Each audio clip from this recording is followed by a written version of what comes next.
Bonjour à tous et bonjour à toutes, soyez les bienvenus pour cette nouvelle édition de Campus Mag Languedoc-Roussillon, le magazine de l'enseignement supérieur et de la recherche en Languedoc-Roussillon. Nous sommes au Salon de l'étudiant 2016. On va voir aujourd'hui sur cette émission plein de belles choses, des drones volants, des caméras thermodynamiques infrarouges avec plein de choses, des quiz, beaucoup de quiz. Et on a notamment sur le plateau la mascotte de l'IUT de Béziers. Bonjour la mascotte. Bonjour. Alors ça fait quoi de rester au chaud toute la journée comme ça? Compliqué, très ouais, compliqué. D'accord. Alors pourquoi le pingouin? Ça représente Ça représente l'esprit open source de l'IUT de Béziers. Donc on a pris le pingouin de Linux pour pouvoir montrer à quel point on est libre. D'accord. Alors du coup ton rôle c'est quoi aujourd'hui? D'animer les allées, d'aller voir les gens? Alors mon rôle principal c'est de venir animer bien sûr et d'amener les gens, faire présenter l'IUT de Béziers avec mon collègue. Donc voilà, c'est tout ce qu'on fait. On se promène autour des stands et puis tu vas voir les gens. Est-ce qu'il y a une petite danse spécifique non, pour la mascotte? Pas de danse, on n'a même pas le droit à une petite danse Non, on improvise nous. D'accord, super. Merci d'être venu. Campus Mag 2016, c'est parti.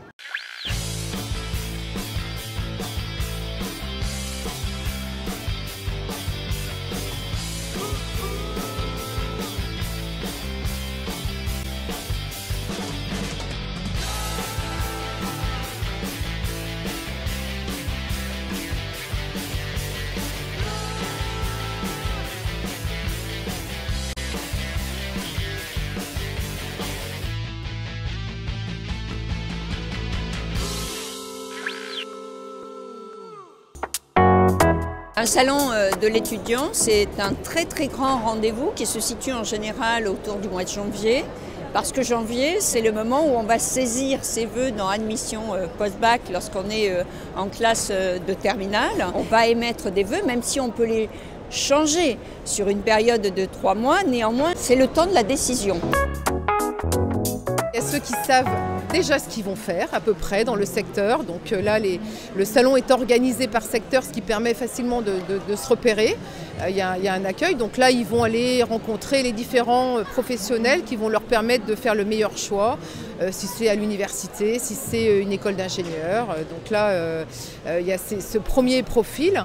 Il y a les jeunes qui ne savent pas du tout quoi faire et qui là vont pouvoir rencontrer les conseillers d'orientation psychologue qui pendant 3 jours vont leur permettre de travailler avec eux sur leur profil, leurs envies, ce qu'ils n'ont pas envie de faire aussi pour déterminer un petit peu tous les secteurs qui pourraient les intéresser et les guider dans leur choix. L'année passée, des élèves se sont inspirés du monde aéronautique et notamment de Airbus Hélicoptère où ils ont développé ce On y va assez régulièrement, ils nous reçoivent bien sûr. On va avoir tous les acteurs, que ce soit les chambres consulaires, que ce soit la DRAF, que ce soit l'éducation nationale ou l'enseignement supérieur, avec les universités ou les écoles. Avec un souci premier, c'est d'aider les jeunes au maximum dans leur choix d'orientation. Globalement, tout ce qui est lié au jour d'aujourd'hui à la communication ou au commerce, dans toutes ces dimensions, y compris les aspects numériques de ces activités-là, sont des activités qui attirent beaucoup les jeunes. Un choix d'orientation, c'est un choix qu'on doit faire au regard des activités professionnelles dans lesquelles on se sent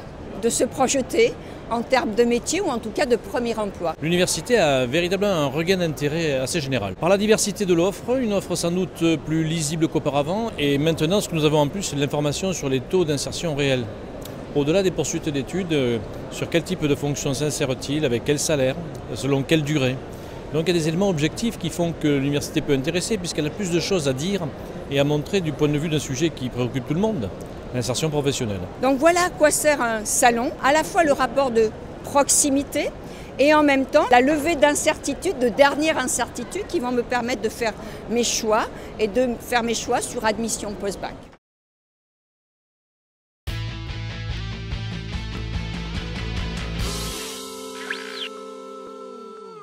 Nous accueillons sur le plateau de Campus Mag Languedoc-Roussillon au Salon de l'étudiant 2016 Philippe Gilabert du lycée Jean-Baptiste Dumas d'Alès et ses 4 étudiants qui ont conçu les robots qu'on va avoir faire un petit combat juste après. Alors Philippe, comment ça se passe, on va dire, l'organisation pour concevoir ces robots et dans leur cursus, comment ça se passe? Donc c'est un projet que l'on mène au lycée depuis 7 ans à peu près. Donc chaque année, en seconde, nous organisons un concours sur une partie de l'année. à peu près un petit trimestre. D'accord. Et donc ça prend longtemps à concevoir ça? On fixe un cahier des charges et à peu près, on va dire, entre 7 et 8 semaines. Parce qu'ils n'ont pas que la conception du robot à faire. D'accord. Ils ont, on va dire, une présentation de l'équipe. Donc il y en a une qui tourne actuellement sur un des ordinateurs. Il y a un programme à réaliser, puisque le robot doit être autonome. D'accord.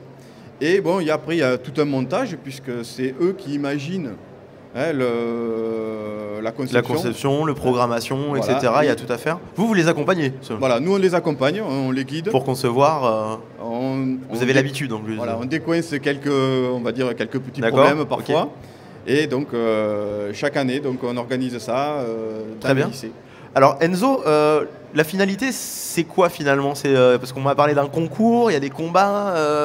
C'est quoi exactement? Alors la finalité, je pense que moi, ce que ça m'a apporté, c'est déjà découvrir des notions. Par exemple, pour le design d'un système, des notions de programmation aussi. Et c'est aussi un travail d'équipe où chacun doit faire ce qu'il a à faire de son côté. Et si tout le monde ne fait pas ce qu'il a à faire, ça ne marche pas. Donc c'est des notions qui sont vachement importantes pour ensuite en première et en terminale, quand on va faire les travaux pratiques encadrés, donc les TPE en première, et les projets en terminale. D'accord. Alors Christophe, il y a un concours à la fin. Comment ça s'est passé le concours? C'est ça. Alors, comme a dit M. Gilabert, nous avons fait ces projets en seconde. Nous avions, comme il a dit, un trimestre à peu près pour les réaliser. Et nous devions, chaque groupe de notre classe, nous avions certaines règles à respecter pour que les robots soient validés et pour qu'ils puissent participer au concours. Tout d'abord, ils devaient respecter une certaine dimension, ils ne devaient pas dépasser un cube de 20 par 20 cm. Voilà. D'accord. Ils ne devaient pas peser plus de 1000 grammes pour une souci d'équité. D'accord. Et ils ne devaient pas lancer de projectiles, d'huile ou de n'importe quoi pour voilà. Le but du concours était simplement de faire sortir le robot adverse de la plateforme. Donc vous ne pouvez pas le customiser, c'est-à-dire que si vous voulez mettre, comme on disait tout à l'heure, des scies circulaires, des jets d'huile chaude, voilà. etc., ça c'est marche pas possible. Après, il faut savoir que les concours, chaque année, c'est pas que du combat. Il y a aussi le concours d'obstacles où, par exemple, le robot doit aller chercher un objet, le transporter et le poser sur une plateforme ou autre. Donc chaque année, il y a un concours différent. C'est le concours robot de combat revient fréquemment. On m'a expliqué, Enzo, qu'il y avait deux façons de les faire fonctionner. Vous pouvez les faire fonctionner sur tablette, sur téléphone, mais aussi ils sont autonomes. Ils peuvent se battre tous les deux pendant des heures sans problème. Alors pendant des heures, je sais pas, parce que normalement il y en a un qui va sortir. Mais oui, donc on peut soit le contrôler par les tablettes qu'on a derrière, soit avec le programme qui est juste ici. Le programme qui est juste ici, donc on devait faire un programme autonome en seconde. Là, on a des tablettes pour faire la démo aussi, mais en seconde, ce qu'on devait faire, c'était un programme qui ressemblait plus ou moins à ça. D'accord. Alors, est-ce qu'on peut avoir une démo? Est-ce qu'on peut voir comment ça fonctionne un petit peu? C'est parti. Donc, on va commencer par la première méthode, c'est-à-dire télécommander. Chacun pilote un des robots. Très bien. Grâce à la tablette. Alors ça fonctionne comment? Wi-Fi, Bluetooth? Alors c'est un signal Bluetooth. D'accord. Allez-y, c'est parti. Donc le principe c'est quoi? C'est de faire sortir l'autre? Ah bah déjà, voilà. Ouais, voilà. Effectivement. Mais alors on se dit, l'autre il a des grandes roues style tank, lui il a des petites roues. Est-ce que ça joue sur la force de... Ça fait partie de leur mission. D'accord. Puisqu'ils ont tous, on va dire, la même boîte avec les mêmes pièces. Et ils doivent donc choisir la meilleure des solutions. Ok. Donc sachant qu'ils ne connaissent pas on va dire, la stratégie de leurs adversaires. Donc du coup, après, ils font des tests, ils essayent. D'accord. Ils peuvent changer, voilà. Alors est-ce qu'on peut les voir en mode automatique là? Est-ce qu'ils peuvent se battre tout comme ça sans... Du coup, c'est quoi? Ils ont un programme à l'intérieur qui détecte... Le programme qui est, par exemple, sur l'ordinateur, là, est rentré dans la brique. Et c'est elle qui... Il y a des capteurs sur les robots qui détectent le bord de la piste. Ah, non, il veut pas se battre. Un autre qui détecte l'adversaire, et dès qu'il le détecte, il le pousse. D'accord. Bon, on sent qu'il y en a un qui domine quand même. Hein. Oui. Très bien. Et du coup, sur le concours, comment ça s'est fini? Vous avez, comment ça s'est passé le concours finalement? Durant le concours, donc il y a des phases de qualification. Ouais. Tout d'abord, on a un premier tour où on présente notre robot, comme a dit M. Gilabert. Chaque groupe devait réaliser une présentation vidéo ou diaporama. D'accord, ouais, de ce que vous aviez fait sur l'année. Où on présente le robot qu'on a fait, que chaque groupe a fait, où on présente aussi les personnes de l'équipe en disant chacun quel a été leur rôle. Et aussi où on décrit un peu notre tactique. Après la première phase de qualification, du coup, les meilleures présentations qui ont été retenues, les robots passent au second tour. Et c'est là que les combats commencent. Et après, c'est du tour par tour. Une fois qu'on a perdu, eh ben, on est éliminé. D'accord. Vous avez été qualifié ou pas alors, finalement? Nous, on a été disqualifiés par rapport à une règle, mais qui au final n'était pas une règle. Du coup, on aurait dû rester, mais voilà. Donc voilà, ok. Bon, c'était une belle expérience en tout cas. Voilà. Super. Eh bien, écoutez, merci beaucoup d'être venu sur le plateau de Campus Mag spécial Salon de l'étudiant 2016. Merci à vous. Et on vous souhaite bonne chance pour la suite des concours robots. Merci beaucoup. Merci.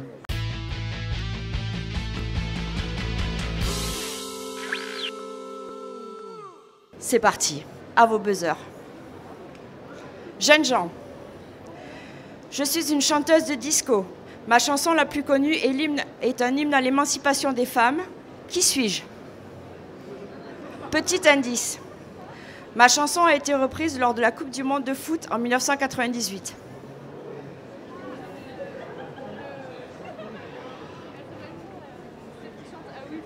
Ah non, on peut pas parler. C'est ça? Je sais pas la chanteuse. Ah, il faut le nom. Ah, bah je sais plus. Deuxième indice. Deuxième indice, je m'appelle, mon prénom, Gloria. Gloria. Buzzé. Vous savez pas? Dans le public? I Will Survive, qui c'est qui chante? Gloria Gaynor, bravo.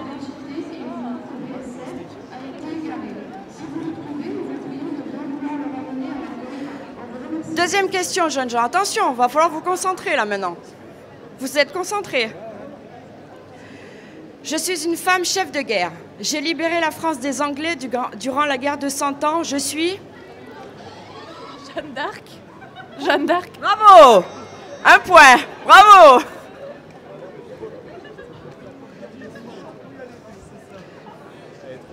Eh oui, c'est bien. Troisième question. Je suis la seule femme ayant reçu 2 prix Nobel avec mon mari. J'ai découvert 2 éléments radioactifs. Je suis... Marie Curie. Marie Curie, bravo. Il est chaud, Alexandre. Non, ça va très bien. Quatrième question. On est toujours dans la mixité des métiers. J'habille les plus grands de ce monde et je parfume les hommes et les femmes. Mes spots publicitaires mélangent féminin et masculin. Qui suis-je? Yves Saint Laurent, je sais pas. Non. Petit indice. Ah merde, pardon, non, c'est pas Jean-Paul Gaultier. Jean-Paul Gaultier. Bravo, Jean-Paul Gaultier. Je crois qu'elle va gagner. Hein.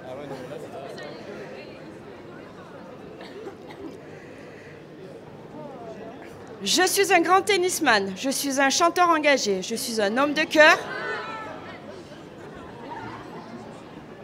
Yannick Noah. Bravo.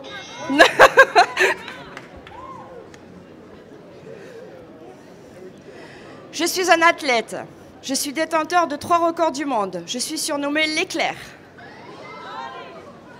Usain Bolt. Bravo, Usain Bolt.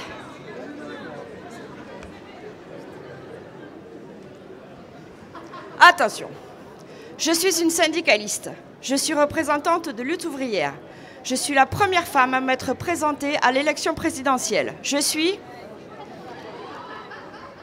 Ségolène Royal.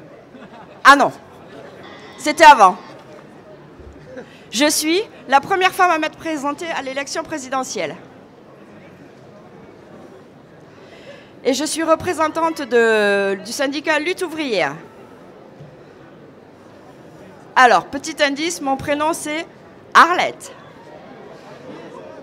Ah, c'est pas la génération. Hein.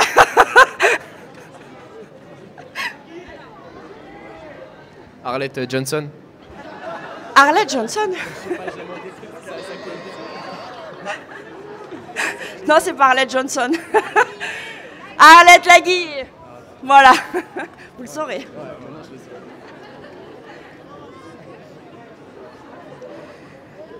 Je suis un auteur dramatique du XVIIIe siècle. Mes pièces de théâtre se jouent encore à la Comédie Française et dénoncent les vices et les maladresses des hommes. Qui suis-je? Chut. Molière. Bravo, on vous a soufflé. On a soufflé, non, dans le public? Il y a les potes là. Je suis un auteur, compositeur et interprète. Je participe activement au Resto du Cœur. Qui suis-je? Jean-Jacques Goldman. Je suis Jean-Jacques Goldman, bravo.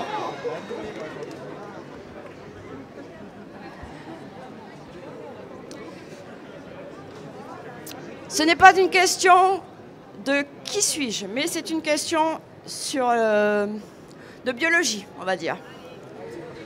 Quand un escargot rencontre un autre escargot, la question du sexe se pose-t-elle? Non. En effet, pouvez-vous nous dire pourquoi? Parce qu'ils n'ont pas d'appareil reproductif, les deux. On va accepter la réponse. Mais il me manquait quand même le mot principal. Ils sont hermaphrodites, non? Voilà, peu d'accord. Un point chacun. En effet, les escargots sont hermaphrodites.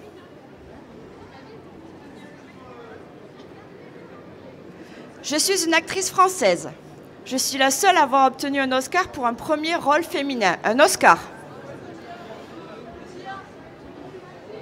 Marion Cotillard. Marion Cotillard, bravo. Mais ça souffle hein, dans le public, hein. Vous viendrez jouer. Combien on est du point de vue des scores? Encore une question. Donc c'est le premier qui arrive à 5 qui gagne. Attention, c'est chaud là. Concentrez-vous, messieurs, dames.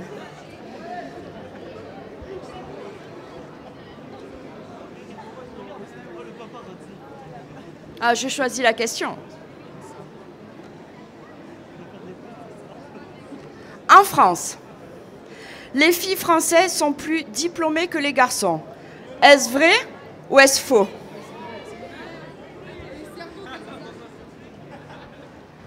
Vrai.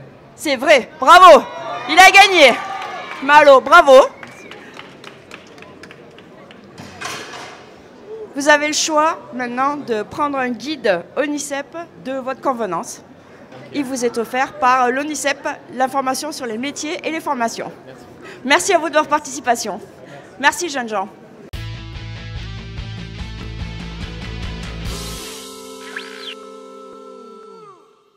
Notre invité sur le plateau, c'est Olivier Brunel, conseiller du recteur pour l'orientation. Bonjour Olivier. Bonjour. Alors aujourd'hui, c'est le salon de l'étudiant.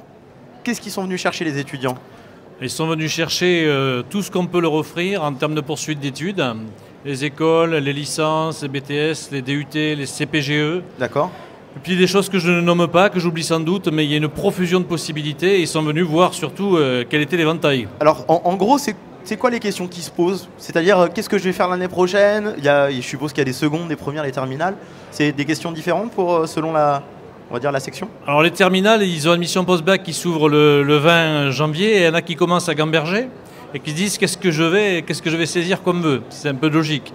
Et puis il y a les premières qui, eux, sont plus tranquilles parce que c'est dans un an, mais qui ont la possibilité de bien commencer à poser des repères. Mais en même temps, c'est pas facile de se repérer avec le nombre, on va dire, illimité de formations, de secteurs d'activité. Comment on fait pour se repérer dans le salon de l'étudiant? Je pense qu'il faut commencer par grande famille de métiers, pour commencer.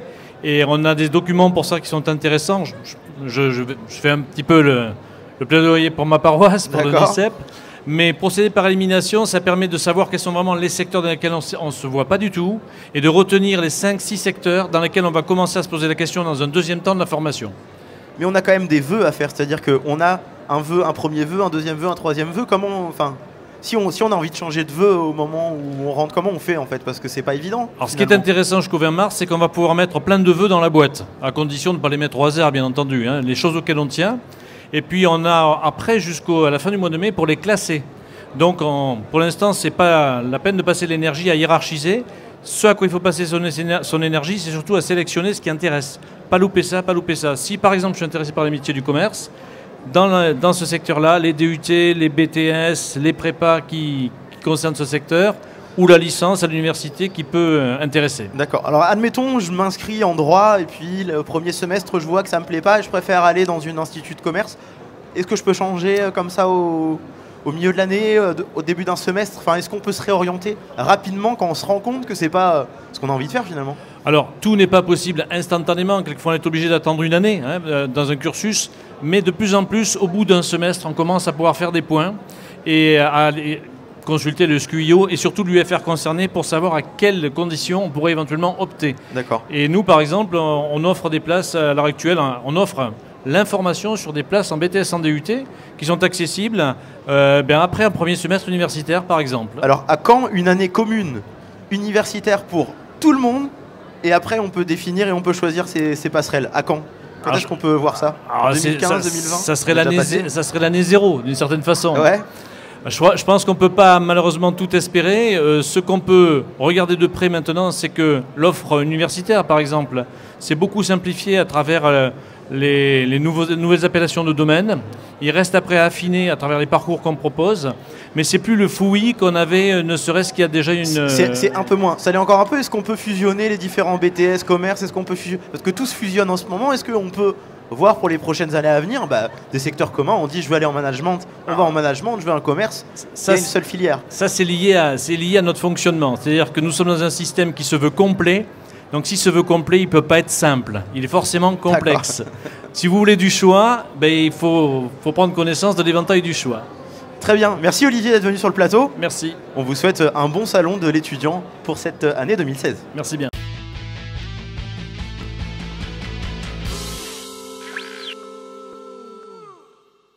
Eh bien, sur le plateau de Campus Mag spécial Salon de l'étudiant 2016, on va avoir le droit à une démonstration thermographique infrarouge par Éric Genevet, animateur de la plateforme Techno 3D Innov d'Alès. Bonjour Éric. Bonjour. Alors, c'est une caméra infrarouge qui permet de faire quoi en fait? Alors, une caméra infrarouge, ça permet de filmer, mais uniquement les rayons infrarouges, c'est-à-dire tout ce qui transporte la chaleur. Et il y en a partout des rayons infrarouges? Alors des rayons infrarouges, il y en a partout effectivement. Vous-même, vous dégagez des rayons infrarouges. D'accord. Vous émettez de la chaleur.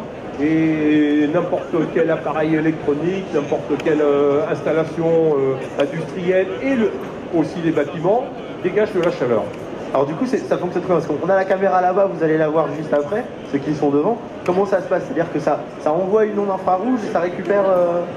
Alors, on ne va pas sans rentrer dans le détail de la technologie. En fait, vous émettez des rayons infrarouges. Et la caméra les capte, les reçoit et les transforme en images. D'accord. Alors, qu'est-ce qui émet? C'est quoi? C'est notre corps? Votre corps émet de la chaleur. Donc, la chaleur, c'est sous rayon infrarouge. C'est sous rayon infrarouge. Voilà. Donc, la caméra... Et ça sert à quoi, du coup, alors, ces applications? Alors, les applications de caméra infrarouge sont très nombreuses. On l'utilise autant dans l'industriel, dans le médical ou dans le bâtiment. Donc dans le bâtiment, vous avez tous vu, je pense, des images infrarouges pour vous montrer les déperditions thermiques des bâtiments.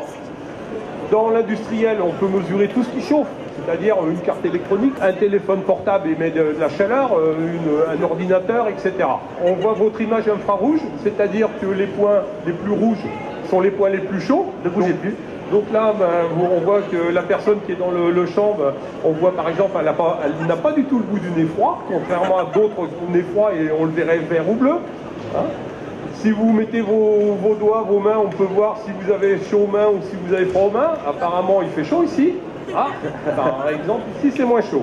Donc vous voyez, on peut mesurer les températures au dixième et même au centième de degré. On peut voir l'isolation d'un vêtement, par exemple.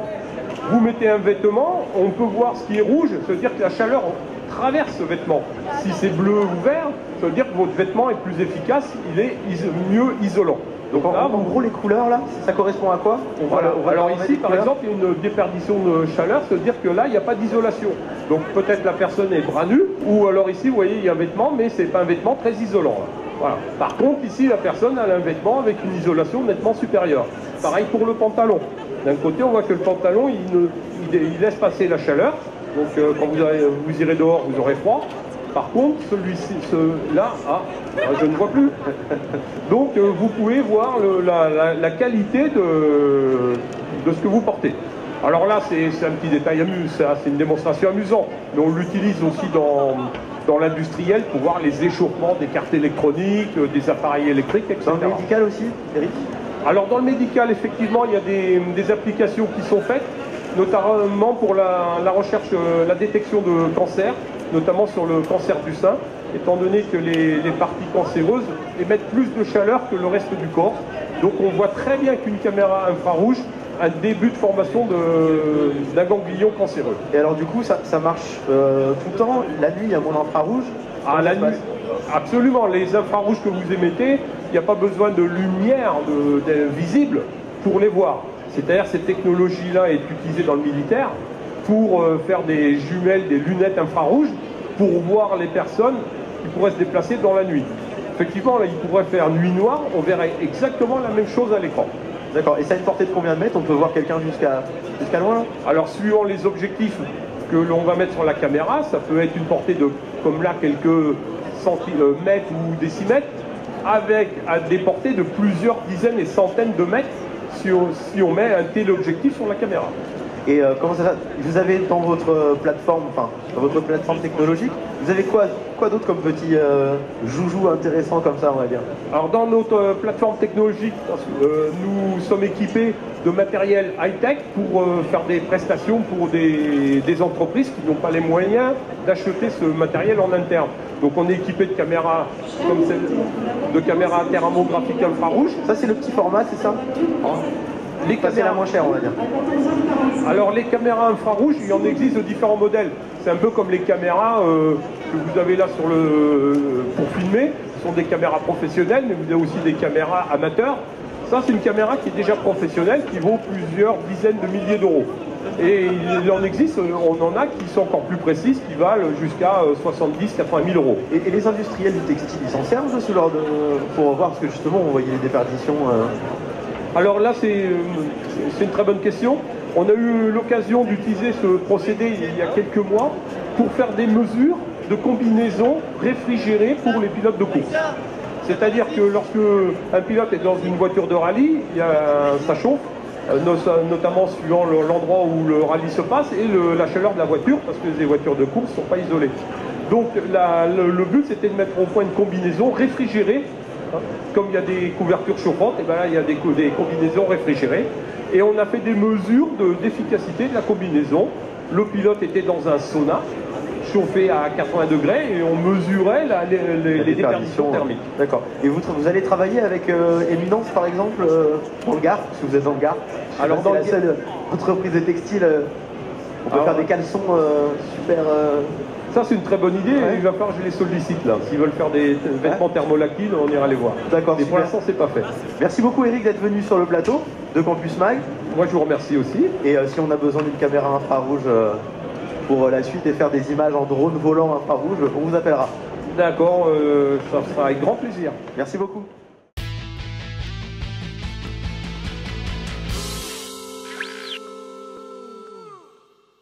Je vous propose de procéder à la remise des trophées de l'étudiant. Le prix de la commu Languedoc-Roussillon est remis à une association de l'université Paul Valéry Montpellier 3 et c'est l'association Accord. Vraiment très heureux et c'est surtout très gratifiant pour tout le travail qu'on a accompli jusqu'à maintenant. Pour récompenser un projet qui est conforme à la vision de ce qu'est la commu pour la vie étudiante. Le projet Agora Danse avec le temps, en partenariat avec Montpellier Danse, c'est la valorisation, l'ouverture et à faire découvrir le lieu de l'Agora aux Montpelliérains et au grand public sur tout un week-end. Avec cet argent, nous allons pouvoir financer diverses animations, notamment un jeu de piste dans le quartier de l'Agora, mais également divers ateliers manuels et pédagogiques pour les enfants, mais aussi pour les adultes, comme des ateliers de tannerie ou encore à propos du jardin dans l'Agora.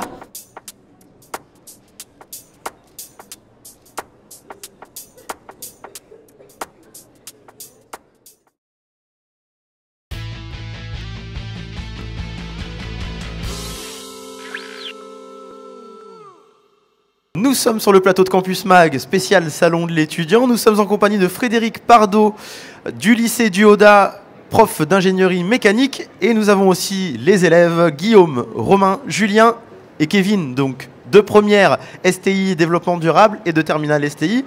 Alors Frédéric, on voit il y a beaucoup d'objets. Qu'est-ce que vous nous avez amené? Tout à fait, on vous a amené toutes les productions des élèves aux différents niveaux pour la section e-tech, innovation technologique et éco-conception. Alors c'est quoi? Alors on oriente principalement nos activités avec le monde industriel et notamment le monde de l'aéronautique. Donc vous voyez qu'on a développé différents projets à caractère drone. Donc vous avez ici un drone d'une taille assez conséquente. Oui, c'est un beau drone. C'est un beau drone, donc on ne le fera pas voler aujourd'hui parce que c'est trop dangereux pour le public. Sinon, on vous a aussi préparé des drones de dimension un petit peu plus modeste. D'accord. Et vous aurez droit à une petite démonstration de vol par les différents étudiants. Des drones de salon alors du coup on a. Tout à fait, exactement, oui. D'accord. Alors une question pour Guillaume, comment ça se passe Comment ça se passe la création? Parce que depuis, vous avez commencé quand ce projet et comment ça se passe dans l'année? Parce que finalement, ça fait partie des cours. En fait, au début de l'année, on apprenait à d'abord se servir de logiciels comme SolidWorks, donc de conception. C'est conception quoi? 3D, mécanique? 3D, c'est ça? Juste 3D, oui, voilà. Et ensuite, on devait, on avait un projet, c'est-à-dire par exemple faire en sorte que le drone soit protégé et protège l'utilisateur. D'accord. Et avec ces idées-là, on devait faire une protection de drone. Comme celle-là qui a été réalisée pour... D'accord, faut concevoir le fait qu'il puisse tomber, qu'il puisse sans se casser finalement. C'est ça, voilà. C'est un peu ça aussi l'objectif, c'est qu'on puisse le réutiliser plus de 2 fois. Voilà, c'est ça. D'accord. Alors Julien, quand vous concevez quelque chose sur SolidWorks, vous l'imprimez comment? C'est avec une imprimante 3D derrière? Comment ça se passe en fait? Oui, c'est ça. Prends bien le micro. Oui, pardon. Une fois qu'on a réalisé la pièce sur SolidWorks, on la passe à un format STL. D'accord. De manière à ce qu'on puisse que l'imprimante 3D puisse le lire et l'imprimer. D'accord. Et après, du coup, ça donne quoi? Enfin, vous avez imprimé juste, par exemple, tout le prototype? Comment ça se passe? C'est pas imprimé en imprimante 3D, ça on s'est acheté. Vous avez plus des trucs comme ça. Ok, d'accord. Ok. Ça. Tout ce genre de bêtes. Très bien. Romain? Alors du coup, c'est toute l'année que vous faites ça? C'est combien de temps par semaine? Ça prend beaucoup de temps. Enfin, est-ce que tout le monde peut le faire finalement? Est-ce qu'on peut se dire tiens, tout le monde peut le faire. En fait, c'est en première. On choisit notre option. Ouais. Au lieu d'aller en S, L, nous on va en STI 2D. D'accord. On a 4 heures par semaine, donc 2 heures à chaque fois, 2 fois 2 heures, et on fait des TP comme ça. On réalise des projets. D'accord. C'est quand même super à la mode de faire des drones maintenant. Est-ce que n'importe qui est en S, en L, en gros, est-ce qu'on peut être dans n'importe quel cursus et le faire ou... Ouais, c'est accessible à tout le monde. D'accord, c'est vraiment fait pour tout le monde. Il faut un petit temps de prise en main, mais après... D'accord. Mais après, c'est accessible à tout le monde. Et après, tu fais des drones et à l'école, tu fais voler les drones. Voilà. Sympa quand même. Kevin, toi, du coup, tu es en terminale, tu continues le projet, même en préparant plus ou moins le bac. Enfin, je pense que tu es dans la lancée de la préparation au bac. Comment ça se passe d'allier les deux en fait? Tu peux faire et le bac et les drones? Non, c'est des projets différents après en terminale. Ouais. Plus techniques, un peu plus compliqués, avec plus de contraintes. Et vous les développez un peu? Vous mettez de l'infrarouge, tout à l'heure on avait un truc thermographique, infrarouge, vous pouvez rajouter? Oui. Ouais. D'accord. Ce qu'on veut savoir aussi, c'est avoir une petite démo un petit peu. Alors on voit là, depuis tout à l'heure il bouge avec ses pattes, qu'est-ce que c'est? Alors ça c'est une maquette d'un prototype de robot araignée.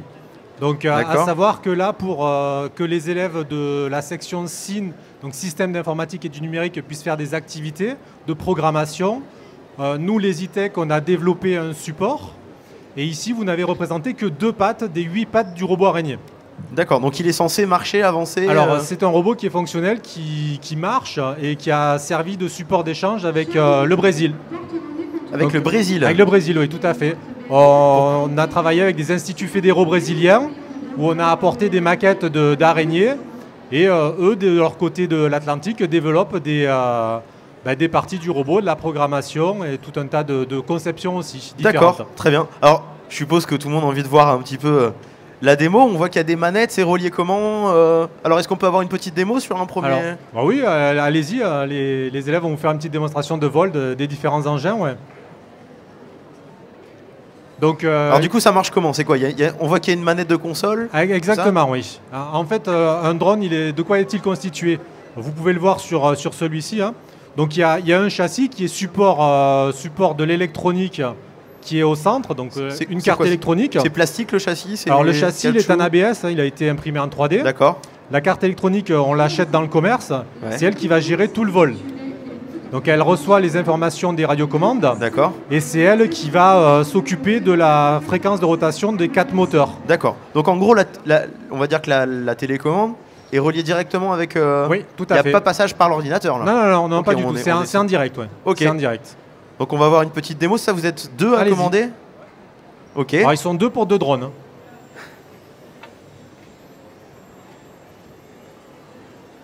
Alors est-ce que ça fait mal si quelqu'un se prend une hélice Alors c'est pas dangereux. C'est pas dangereux.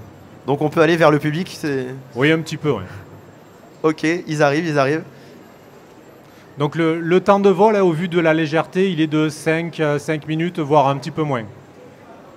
C'est pas mal. Et ça peut porter des choses Alors la charge utile, elle est très faible pour ces petits modèles-là, sachant que la masse maximale autorisée en vol est de 50 grammes. D'accord. Donc plus on va faire un châssis qui est léger, plus on aura une charge embarquée utile. D'accord. Après, il faut passer à d'autres dimensions sur des drones un peu plus conséquents. Ça peut monter? On peut voir si ça monte un peu Alors oui, la portée des radios est d'une centaine de mètres. Après, le drone, lui, pourrait aller beaucoup plus haut. Hein. Donc là, vous pourriez aller jusqu'au... Bon, peut-être pas jusqu'au plafond, mais... toucher ça serait possible, oui. D'accord. Ça serait possible. Vous pouvez les monter un peu, les garçons, ou pas? Allez. Alors attention, parce que là, il y en a un qui clignote, ce qui signifie qu'il arrive au bout de la batterie. Ah. Mais bon. Alors là, ce qui peut être rigolo, c'est de le récupérer sur la main. D'accord. Est-ce que quelqu'un... Il y a un volontaire dans le public, là, pour le récupérer? Quelqu'un derrière? Les filles? Je sens qu'il y a les filles qui voulaient. Non, elles sont... Bon, tant pis. Bah vas-y, attends. Ouais. Moi, je vais le récupérer. Vas-y, on va tester. Alors, vas-y. Je bouge pas, on est d'accord? Ah ouais, on est d'accord. Okay. Vas-y, Guillaume. Et là, après, quand tu es au-dessus de la main, tu peux couper les gaz, comme ça, il attrapera. Surtout pas la main? Alors non, pas la tête. Qui? Alors, du coup, vas-y, encore un test. Allez, un petit effort. Bravo. Bon. Pas mal. Bravo. On peut l'applaudir. Donc ça se commande facilement, n'importe qui pourrait... Oui, c'est accessible. Il faut quelques heures d'entraînement au pilotage. D'accord. Sachant qu'en plus, ces drones-là sont équipés, la carte électronique est équipée de 2 modes de vol. Il y a un mode débutant, un mode expert, où là, il est possible de faire des loopings avec le drone et d'avoir des angles de déplacement beaucoup plus importants. Donc le pilotage est plus délicat. Alors après la démo, est-ce que c'est, je sais pas si vous restez dans le coin, est-ce que c'est possible qu'il y ait des gens qui ont envie de tester et qui peuvent venir vous voir pour essayer ou pas? Oui, ça peut se faire. On peut essayer de faire voler là au niveau du sol parce que la prise en main prend quand même un certain temps. Ouais.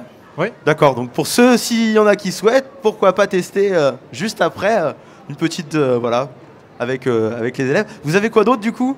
Donc là, là c'était les petits, là on a le gros qu'on fera pas voler, on est d'accord? Non, on fait pas voler, par contre je peux vous faire une petite démonstration. Là je l'ai connecté à l'ordinateur pour que vous puissiez voir le retour d'informations.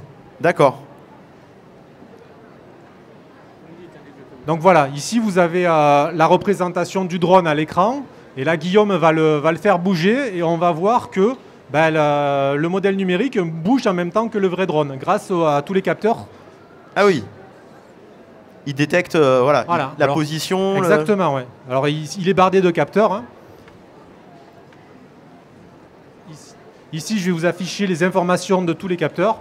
Donc vous voyez, il y a ici le listing de tous les capteurs avec ici le graphe et l'évolution des consignes qui sont envoyées par les différents capteurs. D'accord. Au programme de vol. Et ça, on va dire que celui-là, c'est dans les combien? Alors c'est un projet qu'ont développé des élèves de terminale. D'accord, ok. Donc le prix de revient, il est assez faible. On est à moins de 100 € en matériel. Ouais, puisque la carte électronique a été développée par des élèves de BTS, du lycée. Les moteurs et les hélices ont été achetés dans le commerce.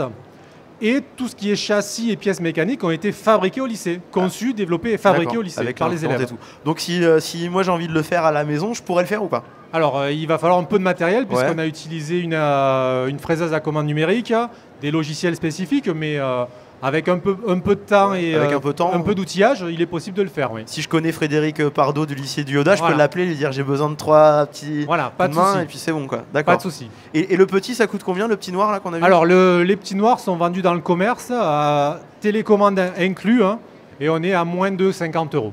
Ah oui, bien.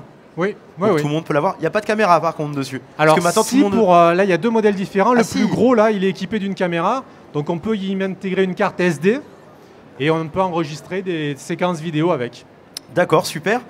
Eh bien écoutez, merci beaucoup d'être venu sur le plateau de Campus Mag spécial Salon de l'étudiant 2016. Merci Guillaume, merci Romain, merci Julien, merci Kevin. Et si vous voulez tester, pourquoi pas, vous restez un petit peu, vous allez les voir directement. Et puis vous pouvez essayer de faire un drone. En plus, c'est pas très cher, donc... c'est pas très cher. Voilà, et vous pouvez même en commander, c'est ça hein. On peut commander les drones. Non, moi je vends pas. Hein. Bientôt, ok. Merci beaucoup en tout cas d'être venu sur le plateau de Campus Mag. Avec plaisir.